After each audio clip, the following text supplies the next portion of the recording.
very much for taking the time, mate. Thanks very much. So, yeah, we've got Alex Morris Tarry here with us today, the CIO at Neuron, part of WTW. Excited to have this conversation. We've connected quite a bit over the last few years. We've typically talked about talent to varying degrees, but excited to have a bit more of a focused conversation today about insurance and actually why it's an exciting place to work. I do remember our first event that we did together. You were talking about trying to make insurance a cool place to work. It is actually a cool place to work, and I remember that kind of stuck with me. Since then, we've had multiple conversations about that. So, great opportunity today to explore that further. So, thank you. You're welcome. It's great to be able to talk about insurance and working in the insurance industry. I am one of those people who has drunk the Kool-Aid. I genuinely believe it is an interesting place to work, and hopefully I can prove it to you. But it really is. It's a vibrant place. I think the interesting thing about insurance is that there's two things that you can't get in many places. The first one is, it really is a force for good. And I know that people who, every time they renew their car insurance, will be thinking quite the reverse of that. But the reality is, most people wouldn't be able to afford to drive a car if it wasn't for having insurance in place. But it goes way beyond that. You probably wouldn't be able to send your container ship and your 30,000 containers across the ocean if you didn't have insurance in place. It's the kind of industry that makes it possible for our modern lives to happen. And maybe that sounds a little bit grandiose, but that's the reality. There's so many things, the cogs would start to seize up in our economy if insurance wasn't there. And the other thing is, it's a huge opportunity because it's a bit of a trailing indicator in terms of some factors. I work in technology, particularly in the technology area. And I'm not saying it's prehistoric, but it is a trailing indicator. There is therefore a huge opportunity to bring in knowledge from other industries, bring in learnings from other industries, and make a huge difference in the insurance industry. So you don't get that kind of opportunity in many places. It actually being important and it being somewhere where you can see all the opportunities to make such a big difference. Yeah. Yeah, I think it's interesting about the opportunity, yes, about the good that insurance can do, but I think the career opportunities specifically across the board, but maybe we'll start within technology as well. I think that, and we talked to obviously a lot of early careers people about this, and the perception of what I'm coming in to do within insurance is still very mundane. But actually, the opportunity for things across innovation, optimization, the data sets that you actually get to work with, the product development. I mean, insurtech as an industry is booming at the minute. I mean, the venture capital lot can't throw enough money at it, from what I understand. So, um, would you kind of mind, so maybe stepping back about pre you coming into insurance and like how your perceptions evolved since then, and like just talk a little bit about the opportunities there. Sure. I know not that many people are sat in school or university thinking, I really want to go into insurance. And Yeah. most of the people that are probably on maths degrees. They're probably looking at the actuarial sciences as the obvious inroad into insurance. Um, when I was starting out my career, I've had a technology career the whole time. I started off a nerd. I'm still a nerd. It was never going to go any different way. So I began my life working, well, very briefly for Her Majesty's government, but then in software companies, and started off in the sport and engineering space, with some work in the software space. And it just hadn't really occurred to me that the insurance industry was a tech industry. Now, is it as far advanced a tech industry as the banking industry has become? No. But again, back to that opportunity factor. There is that huge opportunity. But the idea of even of an insurtech was something that was slightly alien to me. Now, granted, we're talking a depressingly long time ago in my case, because I keep on realizing I'm now old. The idea of the insurtech was only really taking root back then. Sort of what's changed in that time is fintech happened, Yeah. insurtech started to become a thing and is really, like you say, it's booming now. And these are organizations that are fundamentally changing the way that insurance operates, bringing in incredible new technologies into the industry, completely up to date technologies into the industry, and also this is a brilliant time actually for those for insurtech and those kind of businesses to be working, because some of the innovations that are happening now are so incredibly pertinent to insurance. Mhm.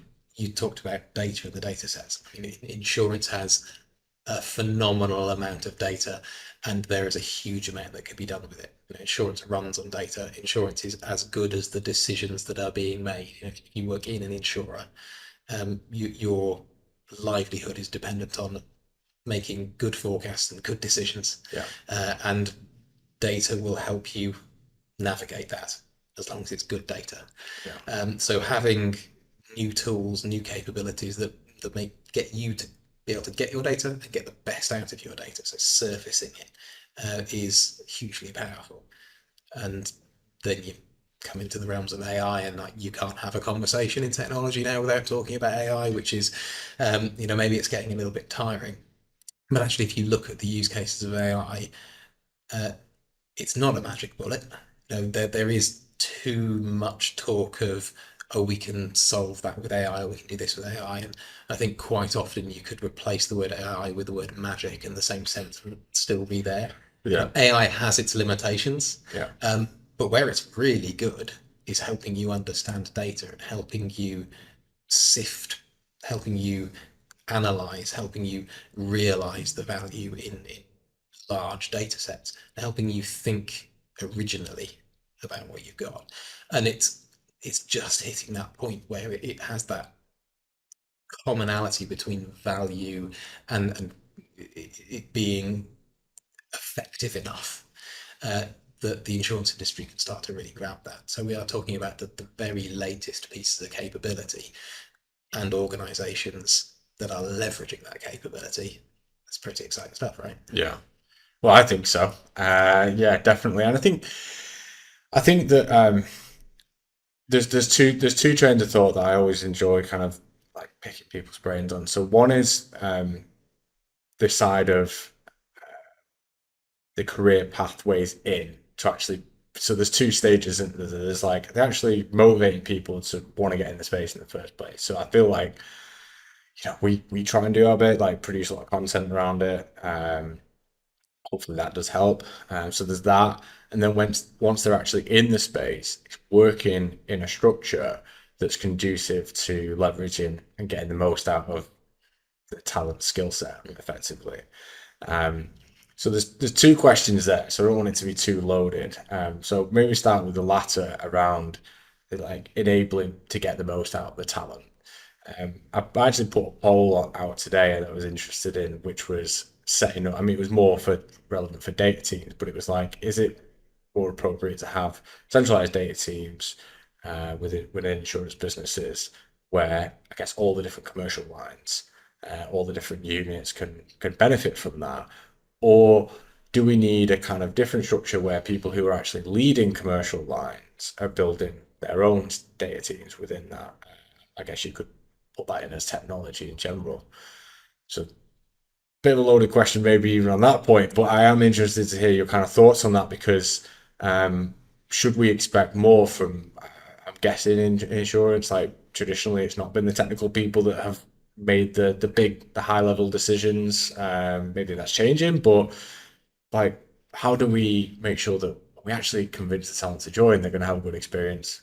So first of all, I think it is very different depending on the market, or even the geography.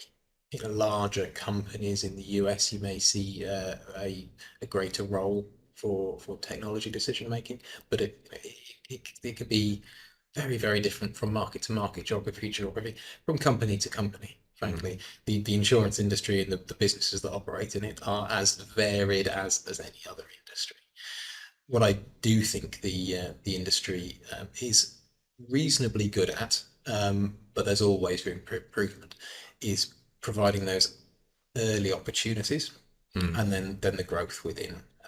So what I hear more and more, and it's certainly something that I strongly agree with, is that we should always be looking to grow our talent, and find people who are eager, willing, uh, understand the space to a degree, but they just want to learn, they want to grow, and then fostering that. And when you have that kind of space, you can see it in our business, you can see it in other businesses. It results in people being better at their jobs, people having better relationship with their jobs, being happier at work, um, being better motivated. And you do find that those people will tend to rise up, and they will have a high quality career with a load of different varied options because they lived the business. It also means that if you foster the potential of people, they're more likely to want to stay in your business. If you're always seeking, oh, I need to find the next senior person from another organization or something like that, there's always a time and place for that. But what you're going to get is you're going to get someone who is maybe very good. How loyal are they? How much do they want to stay in the industry? How much do they want to stay in this particular organization versus someone who you've brought up and given them the tools to be the person that you need them to be. What you end up with the latter is someone who cares a lot more about your business and wants to work Yeah. all the harder for your business and stay with it and see it through. I think my experience is that you have to break that approximately 2 year barrier. They've got to stick around for that period of time. And I generally say that because that's just a natural learning curve for someone who's in quite an early career role. And I think that you break that barrier, you almost double the signature if you give them compelling things to work on. And my experience is that it's linked directly with them having visibility on the outcome, like what they're actually trying to do. And I think and I think it's no different than for back office talent, so to speak, or technical talent or operational talent. It's like if they don't feel like they're part of what the outcome's going to be, you will lose interest. Context. Yeah, If you're doing something, you want to know why. yeah, It doesn't matter if you're building a piece of software, if you're selling something, if you're digging a hole. If you understand the why, then you're all the more likely to want to stick with that job or stick in that career. yeah. Someone once told me a really interesting little tidbit, which was back in the 60s, the moon missions, a group of senators were being given a tour around the Cape Kennedy, Right. and one of them asked a janitor what his job was, and he said to put men on the moon, because that was the view of the entire Yeah, organization. yeah, Was you have one goal. It doesn't matter whether or not you're sweeping the floors, programming the computer at launch control. yeah, Your job is to put men on the moon. yeah, And if you start to teach your employees, your colleagues, the why, if they are invested in the why, they're going to stick around more. They're going to do a better job. And actually, that makes everyone greater than the sum of their parts. yeah, So I'm always going to come with technology examples here. That's my path. But if you've got a group of developers that are being told what to do by a product team and are diligently doing it, but they don't understand why, you'll probably get what you ask for, yeah, assuming they're good developers. If you've got a group of developers who are working with a product team and really understand the why of what they're doing, you've got another group of people who can turn around and go, actually, I've got a better idea. If that's where you're trying to get to, why don't we do this? And suddenly, instead of having a group of talented people that are delivering what you asked for, you've got a group of talented people who can help you deliver the best possible thing you can deliver. yeah, Context is so important. yeah.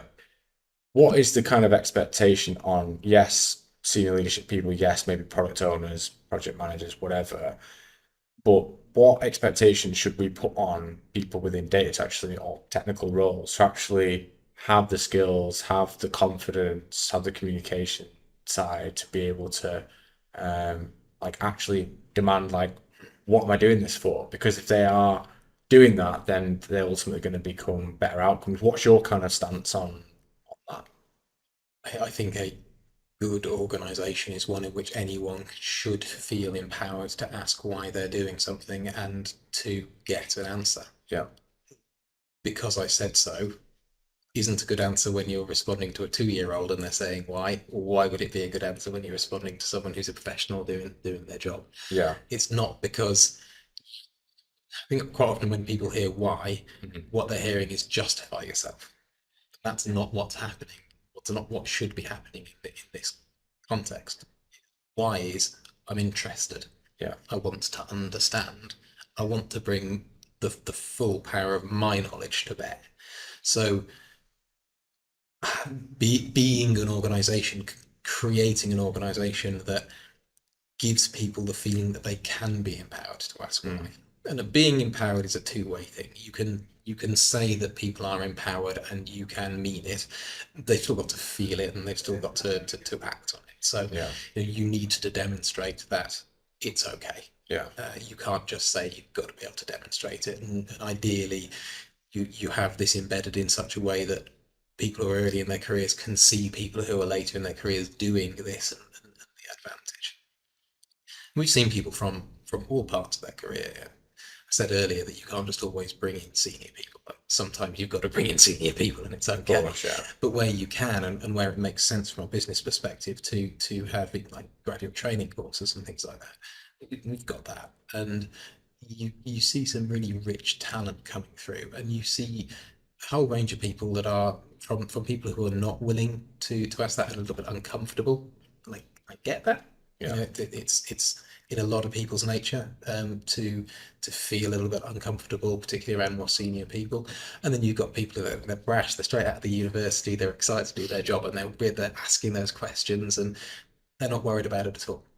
Um, I would just encourage people who are early in their career to start thinking about the the why, and doesn't matter where you're working, what you're doing, you should be able to ask why. You should be Yeah. able to ask what you're doing, because you're going to make that organization better by asking those questions. And if you're in an organization that's not comfortable with answering them, I think it's a good challenge, actually, to Yeah. say, like, well, so why aren't you comfortable asking the question? Because it's not a justification. It is an attempt to do a better job. Yeah. What would you say? So I had a conversation with a data scientist working for an insurance company, right? His take was kind of he found himself getting frustrated, and I felt like I talked him down a little bit because I was just like, no, you just need to stick it out. Like you need to stick it out and try and create change, and like actually, he felt like he was being met with, being blocked effectively, without going into loads of detail about it. Obviously, ideal world, the organization is set up to where there is that kind of two-way communication. Um, what would your advice be? My advice made different to yours. I sort of said, well, I think if you want to create real change, you have to stick it out in an organization long enough to be to so there's a fine balance between you've got to stick it out a bit. If you really want to see the change and you actually are passionate about it, you've got to stick it out. You can't just keep jumping every 2 3 years. I mean, you can, and you're lucky that you've got a skill set that people will pay for, but if you actually care about what you're trying to change and influence, you've got to grind it out. You've got to be visual, be visible. That was kind of my take on it. Positive change rarely comes from the outside. So if Yes. you're somewhere where you want to affect change, the best place to do it is to be in it. Yeah. And secondly, you don't get 100% of the things you don't ask for. So being on the inside to affect the change is important, and actively seeking that change Yeah. and explaining that change. I think look, there's all kinds of different organisations. Some are going to be more set up to be approachable in that way. Some are going to be less set up to be approachable in that way. I'm not saying any one approach is particularly right or particularly wrong. I have my own opinions on it, but I think we can say most of the time, the vast majority of people, they're not ever doing things out of malice. They want to be successful in the business. They want to be successful in their career, and so if you're seeing the need for change and you can demonstrate why it's valuable, more often than not, you're going to find there is some willingness to listen, and there's some willingness to hear it out. What you may also find is there's some really good reasons for things that you don't realize what the reason is. Yeah. It's sometimes it's really difficult to step back and see things from a different perspective and go, I don't understand why this is happening. It's always so hard. Why does it have to be that way? Sometimes there is actually a really good reason why it has to be that way. Yeah. There are directives or requirements or external factors that mean it might be difficult, it might be annoying, but it's a necessary thing. But that then comes back to context and communication, doesn't it? If Yeah. it's understood why, then you don't necessarily have to like it, but at least you understand this, and it makes it a lot easier to bear if you're finding there's a difficulty. Yeah. If you know why it's there. Yeah. I get you. Yeah, I find it just a bit of a not a frustrating one, but I think that you can't blame people, I suppose. You know, they pick up skills that are in high demand. They have opportunities to move around, make a lot more money by doing that. They do it. Good for them, more power to them. But I'm call me old school, but I just think that like doing 18 months, and especially in a large organization, a large insurance company, you're not going to have the impact. You're not going to get the fulfillment. And I think if you stick it out and you do have real change, I always just say to my team, it's like bullet points on your CV. Think about the bullet point on your CV. Like, you know, if you were to write it from scratch, what things would stick out in your mind? You know, it's a good exercise to kind of do. And it's like, well, if you've not got many, then you've probably not done enough, you know, in my opinion. I think it's what you can do is risk becoming broad but not deep. Yeah, If you move very regularly, and again, I agree with you. There are some jobs, there are some roles, there are some people for whom that absolutely suits, and yeah, for some there aren't. I do think spending 18 months, if I'd have spent 18 months here, I would have even got an idea of what the organisation really is capable of. yeah, And I'm so glad that I've been able to spend a reasonably long time in a number of different roles yeah, in the business. I do also think that the insurance industry, it is one in which there are so many varied opportunities that actually it does lend itself to operate inside a business for longer, because particularly in some of the larger organizations, they do a lot of different things. There's so many different markets, lines of business that operate in different ways, that have different needs, that have different technical requirements or data requirements or logistic requirements. So you can move around in the industry or within a business and find wholly different roles and a really satisfying career. yeah. Roots into the industry. So maybe going back to one of the earlier points I was sort of mentioning, motivating people, roots into the industry. Obviously, you mentioned there's graduate programs where you work. There's obviously recruitment. There's direct. You know, there's maybe hiring mid-level people in to solve problems, senior people in to solve problems. Apprenticeship programs. Obviously, our model, high train deploy model. Consultants who come in and have an impact. There's lots of different routes to go in. What's your kind of stance on that as far as you need to like pick one? But like, what is your stance on how routes into the industry need to evolve in order to kind of attract talent? You know, maybe it was different when you got in, but that going back to the root cause, there's so many different routes in. Um, but I don't think all are as productive as perhaps they once were, in my opinion. Um, what's the key for you to see sort of innovation in that regard? I do think there are a lot of different routes in, just like any industry. They there are a particularly high number of opportunities in the graduate space, though, across lots of different parts of the insurance value chain, and so I think that is a particularly interesting one, genuinely. I think what the insurance industry, and again, I don't think this is insurance specific, but benefit from is even more diversity of thought. So that's whether or not it's from a different background or neurological diversity or whatever it is. Um, if you think about the insurance industry, I think most people will be thinking of a very particular kind of person, Yeah, and the insurance industry actually is a lot more diverse than that. But like every industry, it could benefit from more of that. So I think the industry needs to be going out and seeking people who have either coming from different range of backgrounds through the early careers phase, but also people who are doing things like looking to change their career in later years, or people who are perhaps people who have gone on maternity or paternity leave and they're looking to return back to work and are looking for a change of career at that time. I think that's particularly interesting because what you find is people who are looking to change career, they come with an interesting set of skills. They may be not particularly knowledgeable about the industry that they're moving into, but what they do come with is a huge amount of base knowledge that they probably don't realize how valuable it is. They may have managerial experience, which is completely transferable. They know how businesses work, how organizations work, how processes are likely to operate because they've worked in industry. And actually, when you come out of uni, if you're a graduate or if you're early in your career, I think that the talents and skills that you bring are absolutely fantastic. So I don't want to do those down. And what you are bringing in is some fresh ideas and fresh thoughts, which is fantastic. Yeah. But one of the things perhaps you don't have is a innate understanding of how businesses operate, and that's a valuable skill.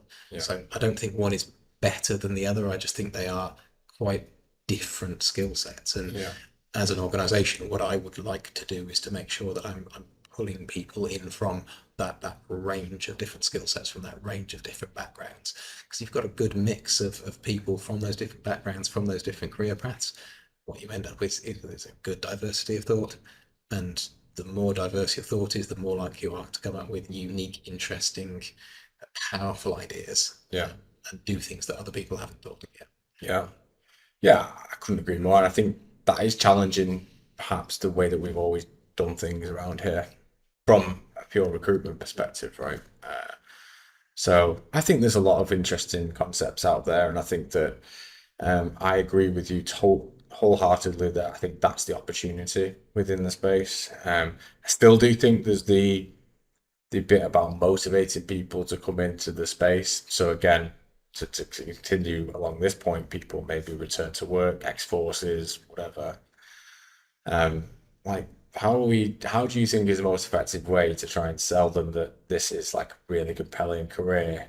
You know, I mean, if you look at what's happening in the insurtech space right now, and the incredible stuff that's getting done, I challenge you not to be interested right. when you look at some of the things that are happening in that space. Look, some of it is completely impenetrable, weird, deep level insurance stuff. It's really important. It's really interesting internally, but maybe it's not as compelling when you're looking on the outside. If you just look at the job opportunities that there are, and the kind of skill sets that the insurance industry is looking for, it is broad.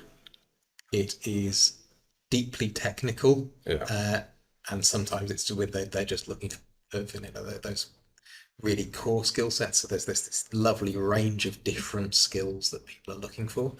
From a technology lens, again, they are organizations that are looking to leverage the latest technologies to do things that have not been done in the industry before. And in a lot of cases, do things that have not been done before. So if you want a career that is going to actually be able to affect real change in the world, one that will let you say, I did a thing that no one has ever done before, or I did a thing that changed this industry. This is the kind of industry to be in. Yeah. Yeah, it's interesting. I kind of came from that background of like I started off in technology and came into obviously talent, and that was why I got involved because the opportunity to create change and innovate and all the rest of it. So I can definitely resonate with that point.